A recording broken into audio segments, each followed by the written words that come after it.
5 राज्यों में चुनाव के लिए टिकटों के लिए घमासान मचा हुआ है और जैसे जैसे सूची आती है वैसे वैसे विरोध के प्रदर्शन, नारेबाजी, रूठना, मनाना, गुस्साना, हंगामा सब जारी। एक पार्टी जारी कर रही है, दूसरी पार्टी इंतजार कर रही है चुनाव और नजदीक आ जाए, उसके बाद हम टिकट की घोषणा करेंगे, यानी उन उम्मीदवारों के नामों की घोषणा करेंगे ताकि जिनको टिकट नहीं मिलेगा उनको हंगामा करने के लिए कम समय रहे। पार्टियों से सवाल कीजिए, संविधान विशेषज्ञों से सवाल कीजिए, सत्य बहुमत पर आधारित लोकतंत्र देश में क्यों नहीं?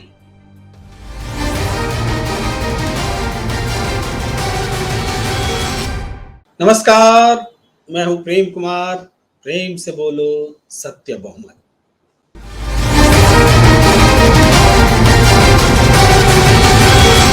एक बार फिर आपका स्वागत है सत्य बहुमत के प्लेटफॉर्म पर। 5 राज्यों में चुनाव के लिए टिकटों के लिए घमासान मचा हुआ है। टिकट यानी चुनाव लड़ने का अधिकार, इसके लिए नाम एक सूची के बाद दूसरी सूची, तीसरी सूची आती चली जा रही है और जैसे जैसे सूची आती है वैसे वैसे विरोध के प्रदर्शन, नारेबाजी, रूठना, मनाना, गुस्साना, हंगामा सब जारी है। एक पार्टी जारी कर रही है, दूसरी पार्टी इंतजार कर रही है कि थोड़ा और देर कर दें, चुनाव और नजदीक आ जाए, उसके बाद हम टिकट की घोषणा करेंगे, यानी उन उम्मीदवारों के नामों की घोषणा करेंगे जो चुनाव लड़े, ताकि जिनको टिकट नहीं मिलेगा उनको हंगामा करने के लिए कम समय रहे। बहुत बड़ा सवाल उठता है, आखिर टिकट के लिए यह हंगामा क्यों? राजनीति तो देश सेवा के लिए की जाती है, तो देश सेवा करने के लिए मारामारी क्यों? टिकट मिलना जरूरी है, टिकट नहीं मिलेगा तो क्या देश सेवा नहीं होगी? लेकिन आप कहेंगे कि ये प्रीच है, उपदेश है। बात भी सही है, ये प्रीच ही है। अब देखिए ना, मान लीजिए आपका नाम रमेश कुमार है। अब रमेश कुमार ने खूब मेहनत की, एक कंस्टिट्यूएंसी में पार्टी के लिए जान लगा दी, जब जनता को जरूरत पड़ी वो उपलब्ध रहा ताकि पार्टी की इमेज हो, पार्टी का प्रसार हो, प्रचार हो। और यह भी हसरत रही कि एक बार मौका मिल जाए और जनता हमारे साथ है और हम एमएलए या एमपी हो जाएं, फिर अधिकार के साथ और काम कर सकेंगे। लेकिन देखिए ना, टिकट का जैसे समय आया, रमेश कुमार की जगह दिलीप कुमार को टिकट मिल गया। अब रमेश कुमार क्या करे? वो या तो अपना माथा फोड़े या पार्टी नेताओं को कोसे। तो ये दिलीप कुमार को टिकट मिलना रमेश कुमार के लिए चिंता का सबब हो जाता है। टिकट मिलना हमेशा इसलिए नहीं कि स्वार्थ के लिए ही टिकट मांग रहे हैं, बल्कि स्वार्थी तत्व टिकट ले जा रहे हैं, इसलिए जो मेहनत कशता तो है, जिनका हक है टिकट पर, वो दुखी होकर के भी हंगामा करते हैं। कई बार प्रायोजित तरीके से भी होता है। लेकिन ये सब बातें कोई नई तो है नहीं। हम आपको क्यों बता रहे हैं? हम आपको इसलिए बता रहे हैं कि अगर देश में सत्य बहुमत पर आधारित लोकतंत्र होता तो टिकट के लिए इस तरह मारामारी, हंगामा, ऐसे दृश्य ही नहीं बनते। आप कहेंगे सत्य बहुमत पर आधारित लोकतंत्र क्या है? सत्य बहुमत पर आधारित लोकतंत्र वह लोकतंत्र है जिसमें जनता को पहले से पता होता है कि हम जब वोट कर देंगे, जिस दिन चुनाव के नतीजे आ जाएंगे, उस दिन ये पता चल जाएगा कि किसकी सरकार बन रही है। चाहे किसी के पास कितने सांसद हो, इससे मतलब नहीं, जिस पार्टी को सबसे ज्यादा वोट मिला होगा वो सरकार बना रही होगी। कहीं किसी को खरीदने की जरूरत नहीं, सांसदों की गोलबंदी की जरूरत नहीं, भ्रष्ट गठबंधन की जरूरत नहीं, इस जाति उस धर्म के नाम पर जुड़ने हटने हटाने इसकी जरूरत नहीं। यानी भ्रष्ट गठबंधन जो मजबूरी में सरकार बनाने की मजबूरी में बनते हैं, खरीद फरोख्त जो सरकार बनाने के लिए किए जाते हैं, वो सब खत्म हो जाएंगे। आप बोलेंगे अब भी हम उस पॉइंट पर नहीं पहुंचे कि टिकट के लिए घमासान और महामारी का सत्य बहुमत और लोकतंत्र, सत्य बहुमत पर आधारित लोकतंत्र से क्या संबंध है।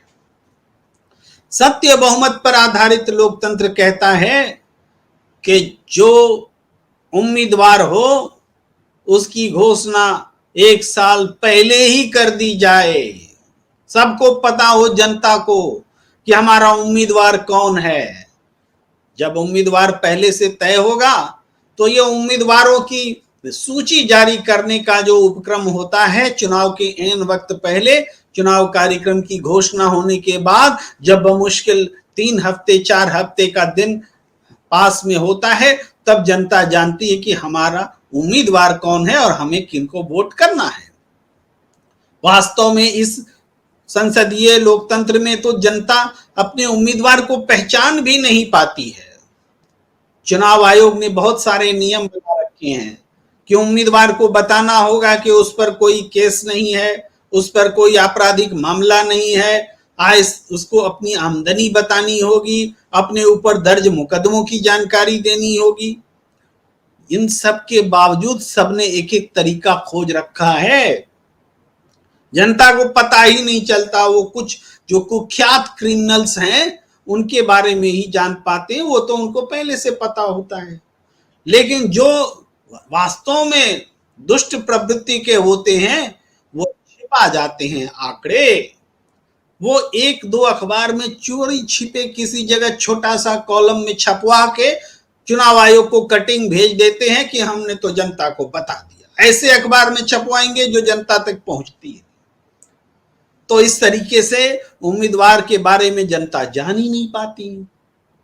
तो जब जनता उम्मीदवार के बारे में नहीं जानेगी, उम्मीदवार की घोषणा चुनाव के आखिरी वक्त में होगी, उसके ऊपर घमासान होता रहेगा, आपस में खींचतान होता रहेगा, आपस में पार्टी के भीतर कई पार्टियां खड़ी हो जाएंगी, अपनी ही पार्टी के उम्मीदवार को कोई हरा रहा होगा, कोई इस दल को छोड़कर उस दल में जा रहा होगा। ये सारी घटनाएं, इन सब का क्या प्रयोजन, इससे लोकतंत्र क्या मजबूत होता है। ये सही वक्त है जब आप सत्य बहुमत को परखें, सत्य बहुमत को टेस्ट करें, सत्य बहुमत को आजमाने के लिए माहौल बनाएं, एक दूसरे से चर्चा करें, बात करें कि ये लोकतंत्र जो आज चल रहा है ये वास्तव में लोकतंत्र नहीं है। वास्तव में लोकतंत्र वो होगा जो सत्य बहुमत पर आधारित होगा, वो लोकतंत्र जिसमें सरकार बनाने की परिभाषा साफ साफ होगी, परिभाषा स्पष्ट होगी। आज क्या है, आज सरकार बनाने की परिभाषा ही नहीं है। सरकार बनाने की परिभाषा इस रूप में नहीं है कि चुनाव हो जाने के बाद भी किसी को पता नहीं होता कि सरकार किसकी बन रही है, मुख्यमंत्री या प्रधानमंत्री कौन हो रहा है। क्योंकि राष्ट्रपति जी जिनको चाहेंगे उनको वो मनोनीत कर देंगे, उनकी मर्जी है, ये संविधान में लिखा हुआ है। जिनको वो नियुक्त कर दे वो प्रधानमंत्री, और वो प्रधानमंत्री को 6 महीने के भीतर चुनाव लड़के जीत के दिखाना होगा। अब कम से कम 6 महीने तक तो वो प्रधानमंत्री बन ही सकता है, बहुमत हो या ना हो। हमें याद है, ताजा तरीन मेरे दिमाग में आ रहा है, झारखंड में शिबू सोरेन मुख्यमंत्री थे। एक बात तो ऐसा हुआ कि वो शपथ लेकर मुख्यमंत्री बन गए और 6 महीने के भीतर उनको विधानसभा चुनाव लड़के आना था। ले भैया, चुनाव ही हार गए, जीत ही न सके, अब मुख्यमंत्री पद से इस्तीफा देना पड़ा। क्या जनता ने इसी के लिए चुनाव में वोट दिया था? क्यों नहीं हम बहुमत को परिभाषित करते? क्यों नहीं हम सत्य बहुमत पर आधारित लोकतंत्र को अपनाते? ये बहुत बड़ा सवाल है। ये झकझोरने वाला सवाल है। अपने आप से भी सवाल कीजिए, आसपास के लोगों से भी सवाल कीजिए, जनता से भी सवाल कीजिए, जनप्रतिनिधि से भी सवाल कीजिए, नेताओं से सवाल कीजिए, पार्टियों से सवाल कीजिए, संविधान विशेषज्ञों से सवाल कीजिए। सत्य बहुमत पर आधारित लोकतंत्र देश में क्यों नहीं? इस चर्चा को यहीं विराम देने का वक्त। हमें दीजिए इजाजत। नमस्कार।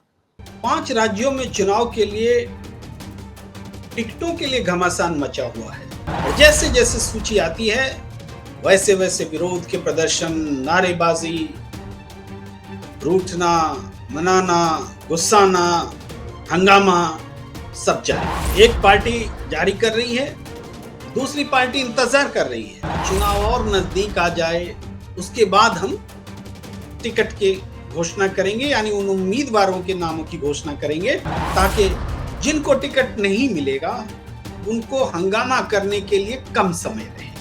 पार्टियों से सवाल कीजिए, संविधान विशेषज्ञों से सवाल कीजिए, सत्य बहुमत पर आधारित लोकतंत्र देश में क्यों नहीं?